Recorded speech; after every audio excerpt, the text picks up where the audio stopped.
Once upon a time, in the middle of a great city, stood a tall and beautiful statue. It was the statue of the Happy Prince. His body was covered in shining gold, his eyes were made of bright sapphires, and on his sword glowed a red ruby. From far away, he looked full of joy, but in truth, he was not happy. From high above, he could see the pain and suffering of the poor people below, and that made him cry. One night, a little swallow was flying over the city. He stopped to rest beneath the statue.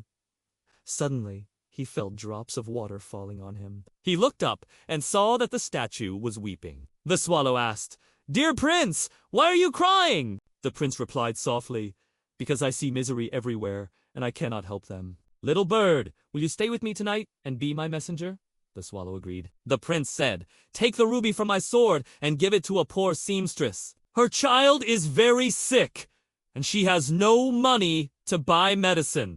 The swallow took the ruby and flew off into the night. Soon, he came upon a small house where the seamstress lived. He dropped the ruby right by her side and then flew back to the statue. "Did she receive it?" asked the prince. "Yes," said the swallow. "Then take this," said the prince, "and give it to the young man begging by the bridge. He is a playwright, and he is starving. It is bitter cold, and he has no fire to keep warm." Though it pained him to do so, the swallow took one of the sapphires and flew away. Later, he returned to the statue and told the prince which houses the other jewels had gone to. Then the prince gave away his other eye to a poor little match girl shivering in the cold. Now the prince was blind, but his heart was full of kindness. Each night the swallow would bring the prince news of how the jewels had helped the poor. Sometimes, the swallow would find children playing with the bits of gold that had fallen from the statue. Every morning, the prince would weep a little, but his tears brought healing and comfort to the people. As winter grew colder, the swallow became weaker.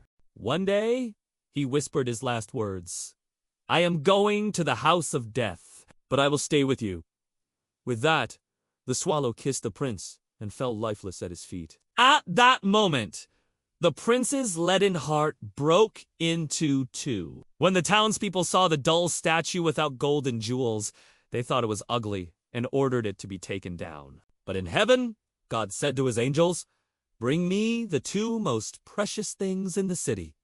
And the angels brought him the broken heart of the happy prince and the body of the little swallow. Once the swallow had flown away, the statue began to cry, and the tears were bitter. But the more the statue wept, the more the people cried, and they wept for joy. So the statue cried and cried until there was not a tear left in him. Then he stood up and went away, and nobody saw him again. And that is the end of this story.